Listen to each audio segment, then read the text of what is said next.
दोस्तों, आज मैं आपको अपनी कहानी सुनाने जा रही हूँ जिसे सुनकर आपके रोंगटे खड़े हो जाएंगे। मेरा नाम शालिनी है। मैं बेहद खूबसूरत थी और इसी खूबसूरती ने मुझे कहीं के लायक नहीं छोड़ा। मैं बहुत गरीब परिवार से हूँ। घर में मेरे माँ बाप और मुझसे छोटे दो भाई बहन हैं।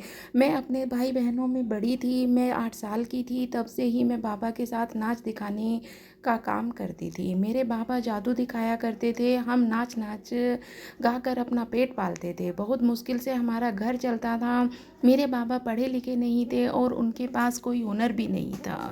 वह बचपन से ही जादू दिखाने का काम करते थे और हम बहुत ही गरीब थे। पहले मेरी माँ और बाबा साथ में ही यह काम करते थे।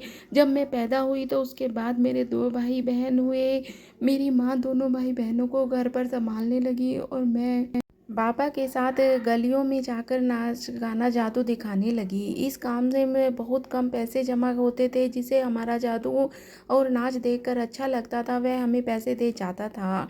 कोई देता था, कोई बिना दिए ही चला जाता। लेकिन हम और क्या कर सकते थे। इतने से रुपए में ही अपना घर चलाया करते थे। हमारे पास रहने के लिए अच्छा घर भी नहीं था। हम कच्चे मकान में रहते थे। गरीब का कोई सहारा नहीं होता, कोई आगे पीछे नहीं होता। मेरी माँ का भी आगे पीछे कोई नहीं था।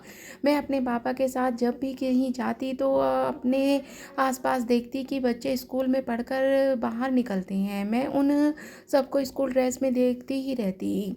तो मुझे ऐसा लगता कि काश मैं भी पढ़ती, मेरे पास भी इतने पैसे होते कि मेरे पापा पास इतने पैसे होते कि वह मुझे स्कूल में पढ़ा सकते। लेकिन पापा के पास इतने पैसे नहीं थे कि वह मुझे पढ़ा सकते थे। मुझे अच्छी स्कूल में हमारा क्या पढ़ना और क्या लिखना सब बराबर था। अगर मैं सरकारी स्कूल में भी पढ़ती तो मेरे पापा के साथ कौन देता। हमारे पास जो 2 वक्त का खाना आता था वह भी शायद नहीं आता। लेकिन पापा अकेले खेल नहीं दिखा सकते थे। इसमें एक साथी की ज़रूरत होती थी। अगर मैं अपने पापा के साथ नहीं देती तो हम भूखे मर जाते। खैर, धीरे धीरे वक्त इसी तरह से गुजरता गया और मैं 18 साल की हो गई।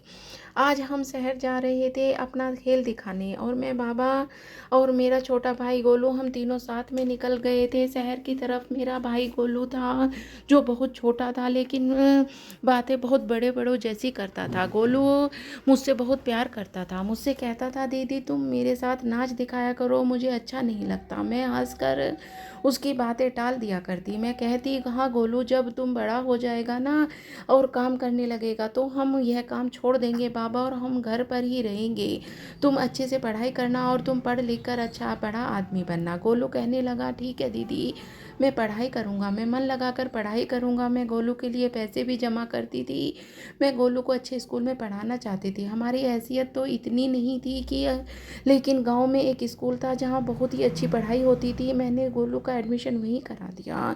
आज गोलू जिद पर अड़ा हुआ था कि वह भी हमारे साथ शहर जाएगा। पापा कहने लगे, शालिनी कुछ नहीं होगा, ले चलो इसे भी। यह नहीं मानेगा। इस तरह हम तीनों शहर पहुंच गए। आज बहुत ही चिलचिलाती धूप थी और ऐसे में बाबा हम खेल दिखा रहे थे। अचानक मेरे बाबा को क्या हो गया मुझे पता ही नहीं चला। मैं चिल्लाने लगी। आसपास के लोग मदद के लिए कहने लगी।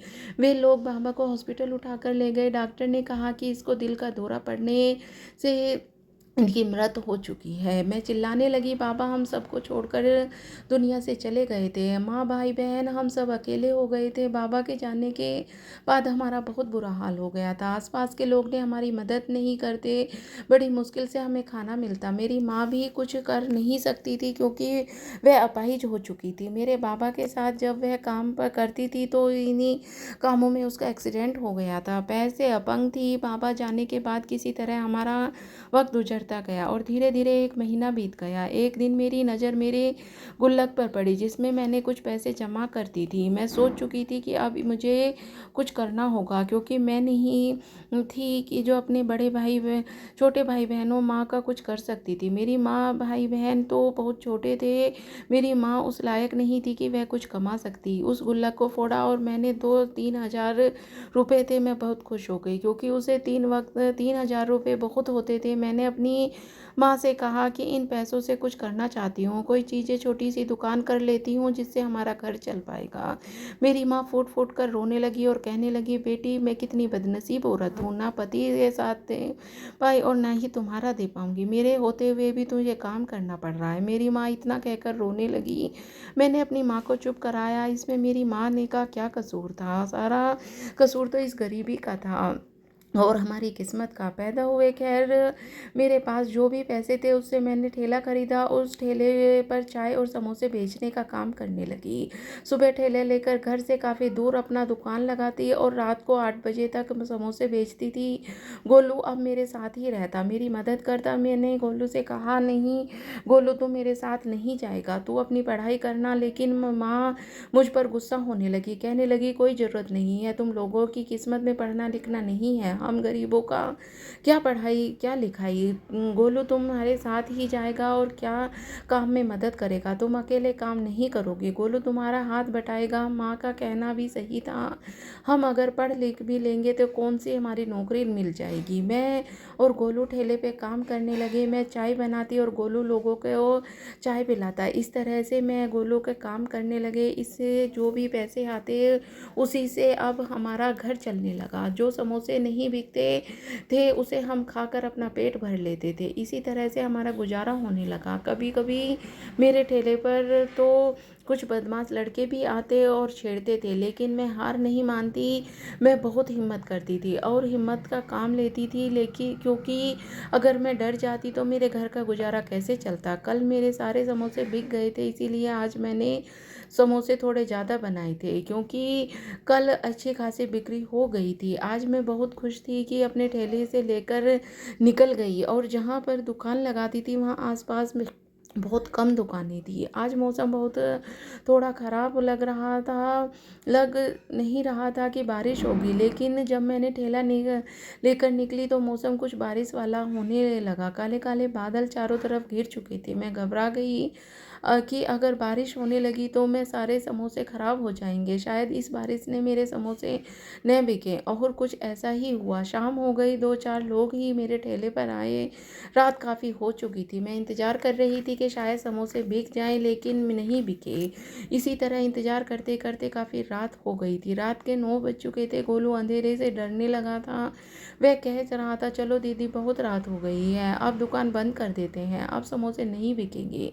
मैंने सारा सामान समेटना शुरू कर दिया कि सामने गाड़ी आकर रुकी जिसमें 3 लड़के सवार थे। वह तीनों लड़के गाड़ी से उतरे और ठेले के पास आए। मौसम ख़राब हो रहा था तो मैंने जल्दी से अपना सारा सामान समेट कर रख लिया और यहाँ से निकलना चाह रही थी, क्योंकि आसपास की दुकानें बंद हो चुकी थी। मुझे टाइम का पता ही नहीं चला और काफ़ी रात हो चुकी थी। वह 3 लड़के मेरे पास आए और मुझे उल्टी सीधी बातों में छेड़ने लगे। मैंने कहा, साहब दुकान बंद हो चुकी है, आप लोग कल आ जाना। क्योंकि लेकिन वह लोग मुझसे बदतमीजी करने लगे। गोलू ने उस लड़के को धक्का दिया, लेकिन गोलू ने इतना छोटा था कि वह क्या कर सकता था। उसमें से एक लड़के ने गोलू को पकड़ कर रखा हुआ था। बाकी 2 लड़के मुझसे बदतमीजी करने लगे। मैं बहुत ज़्यादा डर गई थी, कांपने लगी थी। उन लोगों के सामने मैं हाथ जोड़ने लगी और कहने लगी, मुझे घर जाने दो, आप लोगों के हाथ जोड़ती हूँ, मैं बहुत गरीब लड़की हूँ, मुझे कुछ हो गया तो मेरी माँ मर जाएगी। लेकिन वह दोनों लड़के मेरे आगे पीछे खड़े हो गए और तीनों लड़के हंस रहे थे। एक ने मेरे बाल खींचना, दूसरे ने मेरा दुपट्टा पकड़ लिया और रो रो कर विनती करने, मुझे घर जाने दो, मुझे घर जाने दो, मैंने तुम दो लोगों का क्या बिगाड़ा है, तुम लोग मेरे साथ ऐसा क्यों कर रहे हो। वह लड़के कहने लगे, कुछ बिगाड़ा नहीं, तुम बिगाड़ने के आए हैं। गुस्से में मैंने लड़कों को थप्पड़ मारा, तभी एक लड़के ने मुझे ज़मीन पर गिरा दिया और मेरे ऊपर आ गया। गोलू भी चिल्ला रहा था। तब मैं भी अचानक से एक तेजी से हमारे सामने आया और मेरे ठेले के पास ही खड़ा हो गया। तीनों लड़के घबरा गए और गोलू को मुझे छोड़कर तीनों लड़के वहाँ से भाग गए। एक कार की तरफ देखने लगी, उसमें एक नौजवान मर्द बाहर निकला जो बहुत ही खूबसूरत लंबा चौड़ा नौजवान मर्द था। वह लगभग 38 साल का मर्द था। मैं डर से काँप रही थी। आदमी मेरे पास आया और मेरा दुपट्टा उठाया, मेरे सर पर डाल दिया, मुझे तसल्ली दी और मेरा भाई गोलू को भी गाड़ी में पानी बोतल निकाला और पानी पिलाया। वह आदमी गोलू का नाम पूछने लगा। वह कहने लगा कि क्या नाम है तुम्हारा? गोलू ने अपना नाम बता दिया और इतना अच्छा इंसान था कि गोलू ने बहुत प्यार से बातें कर रहा था। वह कहने लगा कि तुम मत डरो, तुम लोगों को बेहद डरी सहमी सी गोलू के गाड़ी में बैठने को कहा। मैं डर गई। मैंने बोला कि गोलू हम इन गाड़ी में कैसे बैठ सकते हैं, लेकिन गोलू जिद करने लगा। अरे दीदी कुछ नहीं होगा, साहब अच्छे हैं, चलो हम हमें घर छोड़ देंगे। मुझे भी डर लग रहा था, घने जंगलों से होकर घर जाना पड़ता था। मैं बहुत डर लग रहा था। दीदी गोलू के जिद करने पे नौजवान मर्द की गाड़ी में बैठ नहीं सकती थी, लेकिन गोलू जिद करने लगा। साहब मैंने भी कहा तो गाड़ी में बैठो तो मैं तुम्हारे घर छोड़ दूंगा। मैंने कहा नहीं साहब, अपनी गाड़ी में नहीं बैठ सकती, हम आपके इस गाड़ी में बैठने लायक नहीं है। लेकिन वह बहुत नेक इंसान था। उसने गोलू को आगे बिठाया और मुझे गाड़ी में पीछे बैठने को कहा। उसने कहा कि तुम ठेले पर यहीं छोड़ दो, बाकी सारा सामान तुम गाड़ी में रख लो, तुम्हारे एक घर छोड़ देता हूँ, चिंता मत करो। उसके कहने पर मैं गाड़ी में बैठ गई, क्योंकि काफ़ी रात हो चुकी थी। इस वक्त पैदल जाना मेरे लिए सही नहीं था। मैं उसकी गाड़ी में जाकर बैठ गई और मुझे पानी की बोतल दिया और घूंट घूंट करके वह पानी पिलाया। मेरी धड़कन थोड़ी सी शांत हुई। साहब ने गाड़ी स्टार्ट की और रास्ते में गोलू से बातें करते हुए जा रहे थे।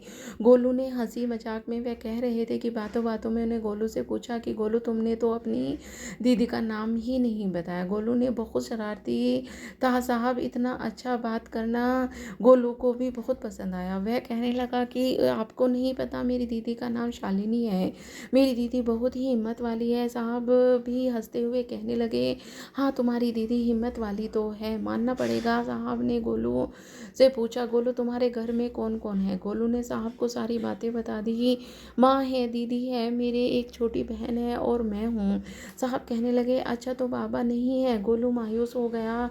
मैंने कहा, साहब हमारे बाबा हमें इस दुनिया में से छोड़कर चले गए हैं। बातों बातों में हम घर पहुंच चुके थे। मैंने कहा, बस साहब गाड़ी रोक दीजिए, हम घर आ गए हैं। लगभग आधे घंटे बाद मैं अपने घर पहुंच चुकी थी। मैंने उससे कहा, साहब यही मेरा घर है, रोक दीजिए गाड़ी, हमारे यहाँ से मैं चली जाऊंगी। उन्होंने गाड़ी रोक दी और कहा कि चलो मैं तुम्हारा सामान उतार देता हूँ, अंदर ले जाता हूँ। मैंने कहा, नहीं साहब आपको बहुत बहुत शुक्रिया, आपने मुझे मेरे घर तक छोड़ा। मैं आपको ये एहसान ज़िंदगी भर नहीं भूलूंगी। लेकिन वह मेरी बात नहीं माने और उन्होंने गाड़ी से सामान उतारा और मेरे घर के अंदर ले आए। माँ ने मुझे देखकर मुझसे लिपट कर रोने लगी। मैं भी अपनी माँ से गले लगकर रोने लगी। आज अगर साहब न आते तो मेरा क्या होता? वह लड़के मेरे साथ न जाने क्या करते, भगवान ही जानता है। साहब ने गाड़ी से सारा सामान उतारा और मेरे घर के अंदर कर दिया। मेरी माँ ने साहब को धन्यवाद किया। साहब ने इतने अच्छे थे कि मेरी माँ से बातें की और मैं हैरान थी कि इतने बड़े होकर भी साहब में जरा सा भी गुरूर और घमंड नहीं है। साहब ने माँ की इजाज़त ली और वहाँ से चले जाते जाते साहब ने गोलू से कहा, गोलू आज से मैं तुम्हारा और तुम मेरे दोस्त हो। गोलू बहुत खुश था। साहब से मिलकर कहने लगा, हाँ साहब जी आप मेरे ठेले पर आओगे ना? साहब ने कहा, हाँ ज़रूर आऊँगा। इतना कहकर वह चले गए। मैंने इशारे से गोलू से कहा, गोलू जो भी हम लोगों के साथ हुआ वह माँ को नहीं बताना। गोलू ने कहा, ठीक है दीदी नहीं बताऊँगा। गोलू ने मेरी बात मान ली और माँ से हमसे कुछ भी नहीं बताया। समोसे जो भी बचे हुए थे हमने अपने भाई बहनों को दिए और माँ को दिए और फिर हमने खाया। हम सब खाकर एक जगह सो गए। मैं रात भर करवटें बदलती रही, मुझे नींद नहीं आ रही थी। वह तीनों लड़कों का चेहरा मेरे सामने घूम रहा था। अगर साहब न आते तो मेरा क्या होता? साहब बड़े ही नेक दिल और के मालिक हैं। पता नहीं कौन थे, कहाँ से आए थे, यह भगवान ही जानता है। मैंने उनसे पहले कभी नहीं देखा।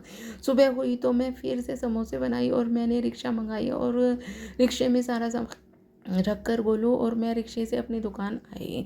मैंने ठेले गए सारा सामान सजाया। थोड़ी देर बाद एक दो लोग आए और चाय पीकर चले गए। अचानक से मुझे कल रात की बातें याद आने लगी। उन लड़कों का चेहरा मेरे सामने घूमने लगा। तभी साहब का चेहरा भी मेरे आंखों के सामने आ गया। चेहरा देखकर मुझे पता नहीं क्यों उनके चेहरे पे मुस्कुराहट आ गई। तभी गोलू ने मुझे आवाज़ लगा दी, कहने लगा, दीदी साहब मैंने क्या क्या साहब कह रहे थे कि चुप करो, मेरी तरफ से साहब को मेरे बारे में सोचने लगी। क्या गोलू कहने लगा, नहीं दीदी सच में साहब आई हैं, देखो तो। गाड़ी में मैंने पलट कर देखा तो वाकई साहब सामने ही खड़े थे। गाड़ी से उतरते ही मेरे पास आते हुए घबरा जाती। वह मेरी तरफ बढ़ते हुए आते।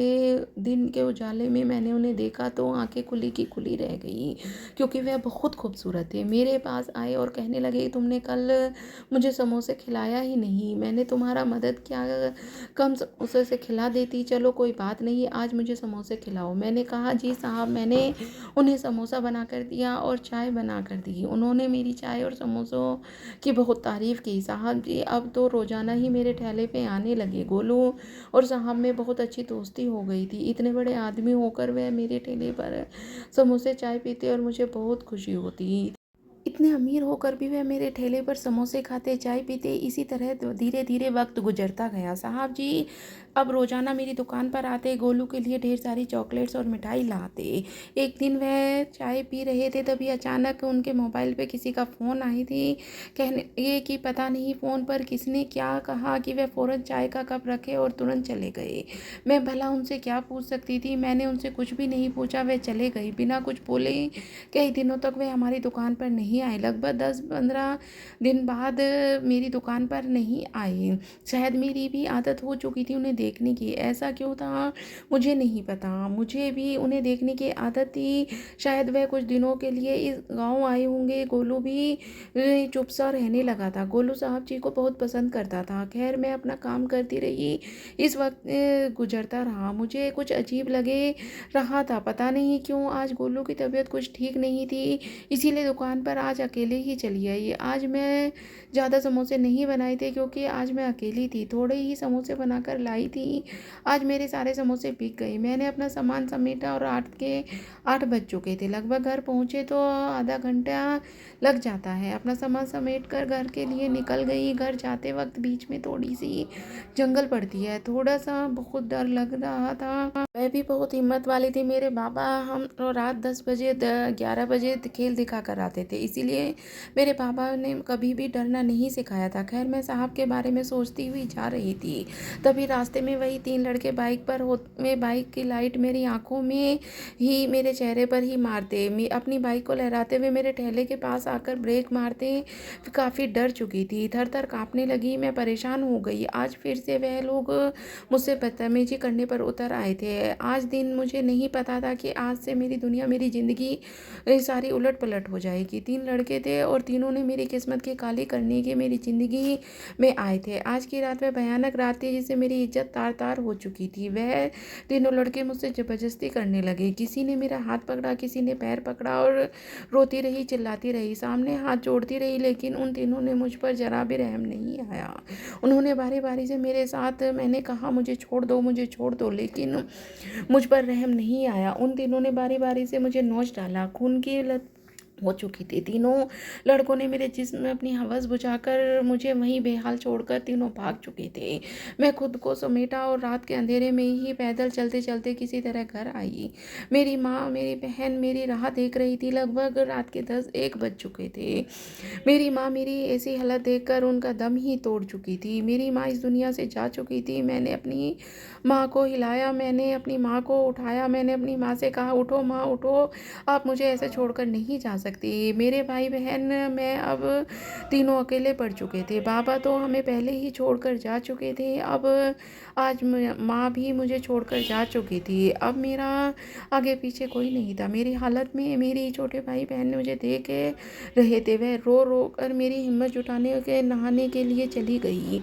मैंने अपने ऊपर बहुत सारा पानी डाला और मैं खुद को साफ़ किया। मैंने रगड़ रगड़ कर उन सारे जख्मों को साफ़ किया, लेकिन वह जख्म मेरे मिट सकते थे किसी तरह। मैंने खुद को संभाला। सुबह हुई और मेरी माँ का अंतिम संस्कार किया गया। अब घर में सिर्फ मैं और मेरे 3 भाई बहन थे। मैं पूरी तरह टूट चुकी थी। भला मेरी फरियाद कौन सुनता? अगर मैं पुलिस स्टेशन भी जाती तो मैं क्या कहती कि उन तीनों लड़कों को मैं पहचानती ही नहीं थी, ना ही मैं उनको जानती थी कि वह लोग कहाँ से आए थे मेरे भगवान ही उन तीनों लड़कों को सजा दे सकता था। मेरा भगवान ही अब इंसाफ करता। उन काली रात में मैं कभी भुला नहीं सकती थी, ना ही उन तीनों लड़कों का चेहरा भूल सकती थी। मैं अपनी ज़िंदगी में पूरी तरह से हार चुकी थी। मैंने खुद को घर में बंद करके रख लिया था। पूरे 2 महीने तक हम घर से बाहर नहीं निकली। मेरे पास जो भी थोड़े से पैसे थे उन्हीं से हम गुजारा कर रहे थे। किसी दिन खाते थे, किसी दिन बिना खाए ही सो जाते, किसी दिन पानी पीकर ही पेट भर लेते थे। लेकिन ऐसा कब तक चलता? मेरे तो छोटे भाई बहन, मैं किसी तरह से घरों में नौकरी भी नहीं कर सकती थी। मैं नौकरानी बनकर भी काम नहीं कर सकती थी, क्योंकि मैं जिस घर में भी काम की तलाश में जाती मुझे कोई नहीं देता। अगर कहीं पर काम मिल भी जाता तो लोग मुझे गंदी नज़र से देखते। लेकिन मैं सोच चुकी थी कि मुझे क्या करना है, वह मुझे जीना ही नहीं था। मैं अपनी ज़िंदगी से तंग आ चुकी थी। आज मैंने सोच लिया था कि मैं इस दुनिया को छोड़कर चली जाऊंगी। मैंने अपनी जान दे दूंगी। मैंने जैसे ही अपनी जान लेने की कोशिश की, मेरे सामने मेरे छोटे भाई बहन आ गए। उनको देखकर मेरा दिल तड़प उठा। मैंने उन लोगों को सीने से लगा लिया और फूट फूट कर रोने लगी। तभी मेरा दरवाजे पर किसी ने दस्तक दी। मेरे दरवाजे को जोर जोर से खटखटाया। मैं दरवाजे के पास गई। मैंने दरवाज़ा खोला तो मेरी आंखें फटी की फटी रह गई। सामने तो साहब जी खड़े थे, जिन्होंने मुझे एक बार बचाया था। उन्हें मेरे घर में देखकर मैं हैरान हो गई। मुझे समझ नहीं आ रहा था कि मैं उन्हें क्या कहूँ और वह मेरे घर क्यों आई हैं। मैंने जब उनसे पूछा, साहब जी आप मेरे घर, उन्होंने मुस्कुराते हुए कहा, हाँ मैं तुम्हें घर क्यों नहीं आ सकता, तुम्हारे घर में। मैंने कहा, नहीं साहब जी, मेरे कहने का मतलब यह नहीं था। हम गरीब लोग हैं, भला हमसे आप क्या काम? वह कहने लगे, तुमसे ही तो काम है। तुम्हारे समोसे और तुम्हारे हाथ से बनी चाय पीने के लिए मैं कितना बेचैन हूँ। तुम्हारे पता है कि शहर में जब आया तो सबसे पहले मैंने तुम्हारे ठेले के पास गया, लेकिन तुम्हारे ठेले पर वहाँ नहीं था। फिर मैंने पता किया कि आसपास के दुकानों से, तो पता चला कि लगभग तुम 2 महीने से ठेला नहीं लगा रही हो। मैंने सोचा तुम्हारे घर ही आ जाता हूँ हालचाल लेने।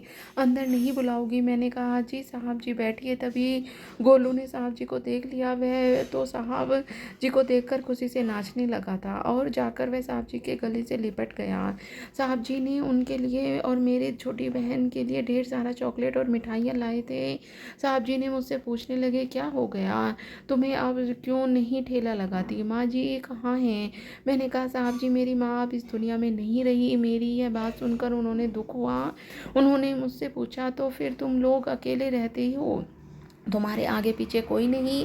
मैंने कहा, नहीं साहब जी, आगे पीछे कोई नहीं है। मेरी तो छोटे भाई बहन है, बस मेरा इस दुनिया में और कोई नहीं। पता नहीं उनके दिल में क्या था कि उन्होंने मुझसे आगे जो बात उन्होंने मुझसे कही सुनकर मेरे होश उड़ गए। वे कहने लगे, मुझे तुम्हें पता है कि मैं तुमसे मिलने क्यों आया हूँ? मैंने कहा, नहीं साहब जी। वे कहने लगे, तुम बहुत मासूम हो, तुम बहुत ही खूबसूरत हो, बहुत ही अच्छी लड़की हो।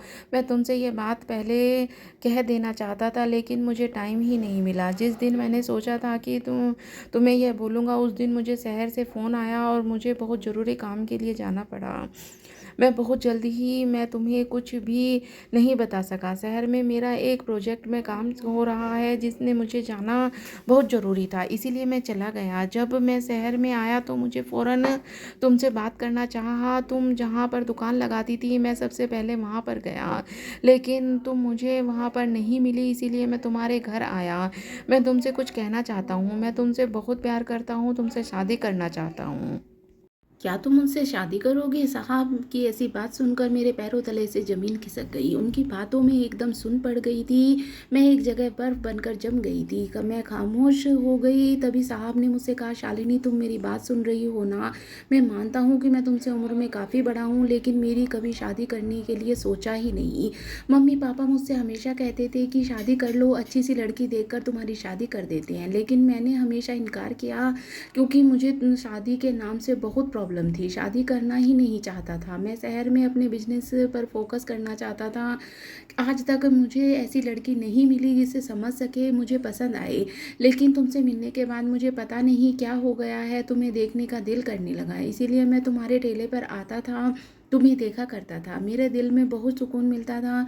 साहब ये सारी बातें मुझसे कहते जा रहे थे और मेरे दिमाग में सिर्फ वह रात घूम रही थी जिस रात में मेरी इज्जत तार-तार हो चुकी थी। वह तीनों लड़के मेरी आँखों के सामने घूम रहे थे, उनका चेहरा घूम रहा था। साहब ने जब मुझसे शादी की बात की तो मुझसे प्यार की बात की तो काली रात मेरी आँखों के सामने हो गई। मुझे साहब की उम्र से कोई दिक्कत नहीं थी, मुझे साहब बहुत अच्छे लगते थे, नेक दिल इंसान थे।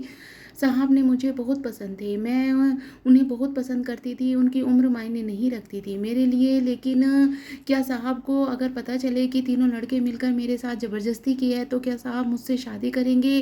क्या साहब मुझसे प्यार करेंगे? मैं साहब को सारी बात बता सकती थी और ना ही मैं साहब से शादी कर सकती थी। साहब से ये सारी बातें कैसे कह सकती हूँ? मैं साहब को धोखा नहीं दे सकती। ये सारी बातें मैं सोच ही रही थी कि तभी साहब ने कहा कि क्या हुआ? तुम खामोश क्यों हो गई? तुम्हारे साथ शादी करके तुम्हारे भाई-बहन भी अपने साथ ही ले जाऊँगा। उन्हें अकेला छोड़ने के लिए नहीं कह रहा हूँ।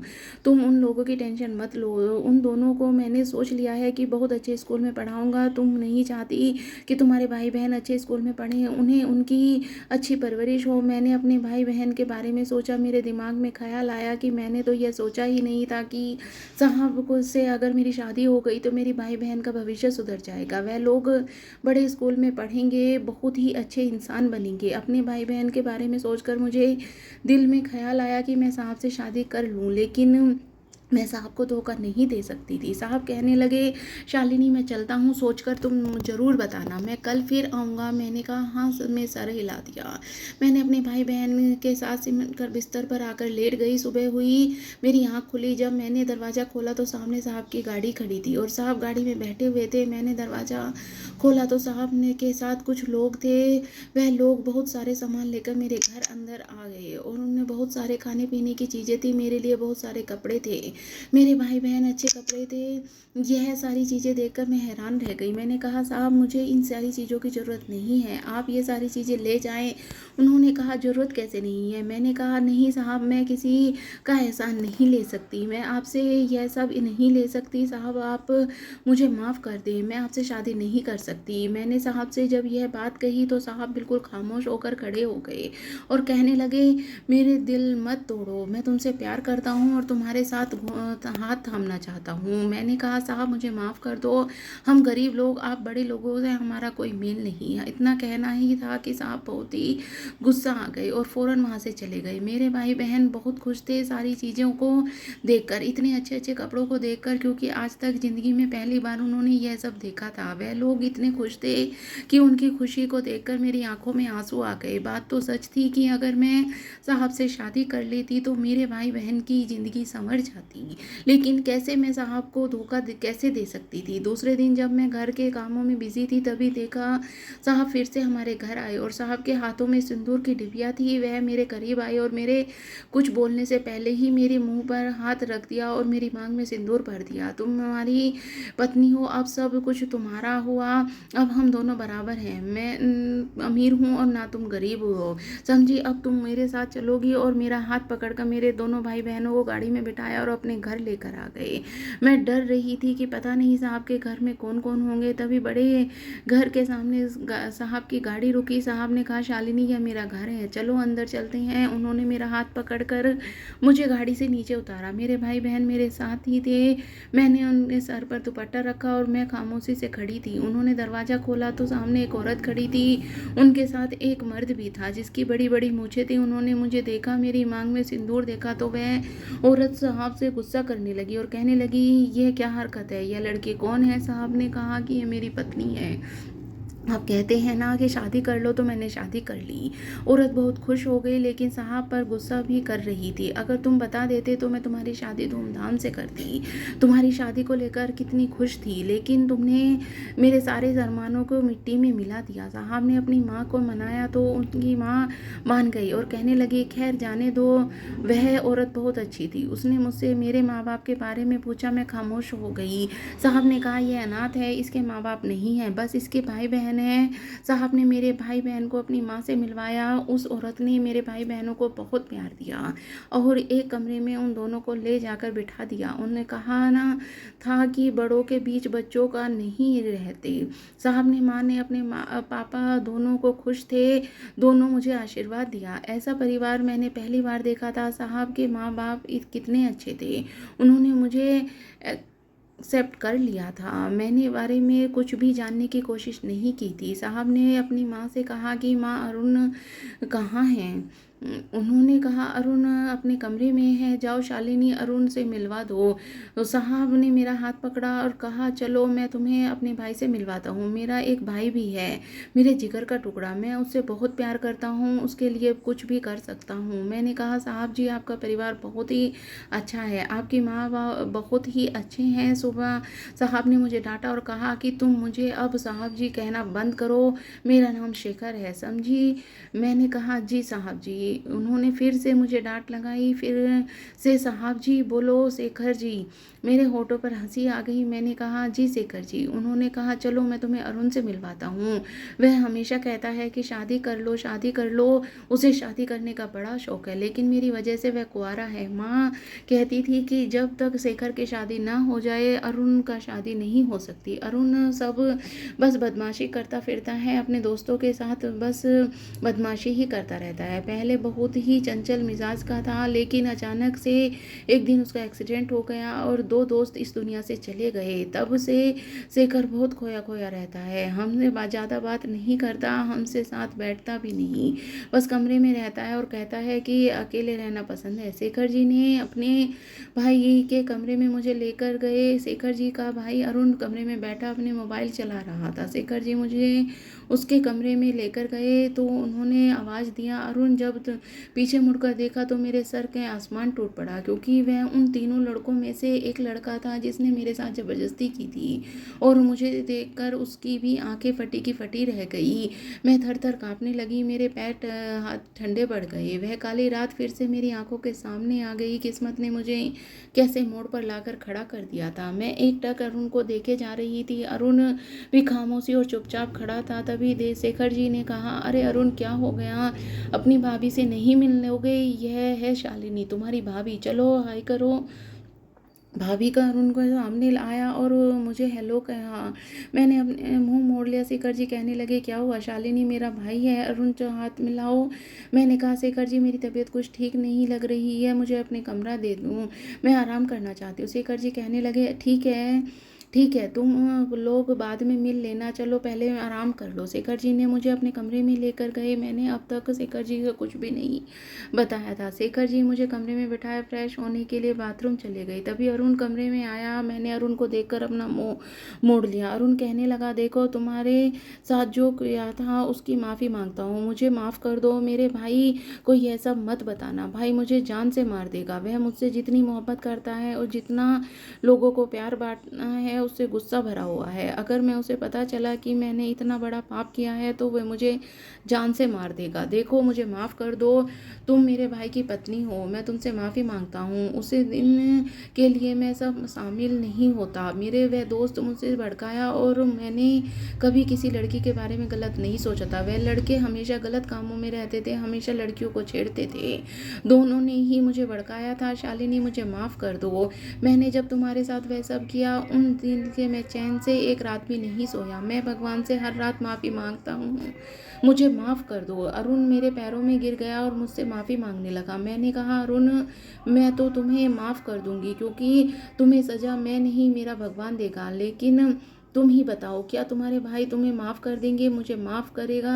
मैंने तुम्हारे भाई को इस बारे में कुछ नहीं बताया है, अगर उन्हें पता चलेगा कि मेरे बारे में तो वे तुम्हारा भाई मुझे अपनाएगा, वह तो मुझे धक्के मारकर घर से निकाल देगा। तुम ही बताओ कि मैं बोझ के साथ मैंने शेखर जी को अब तक कुछ नहीं बताया। मैं बहुत बड़ी बोझ के साथ इस घर में आई हूँ। मैंने शेखर जी को शादी से इनकार किया था, लेकिन उन्होंने मेरी मांग में सिंदूर भर दिया। मैं मजबूर थी। शेखर जी बहुत ही नेक दिल इंसान है, मैं उन्हें धोखे में नहीं रख सकती। मुझे उन्हें बताना होगा कि मुझे यह सब बताना होगा कि 3 लड़कों ने तुमने मेरे पैरों में गिर गया और मुझसे माफ़ी मांगने लगा। कहने लगा, प्लीज़ शालिनी, भाई को मत बताना इस बारे में, तुम भी मत बताओ, अपनी ज़िंदगी की नई शुरुआत करो, भाई के साथ देखो, तुम एक बार सोच लो, आगे तुम्हारी मर्जी। यह कहकर अरुण वहाँ जा चुका था।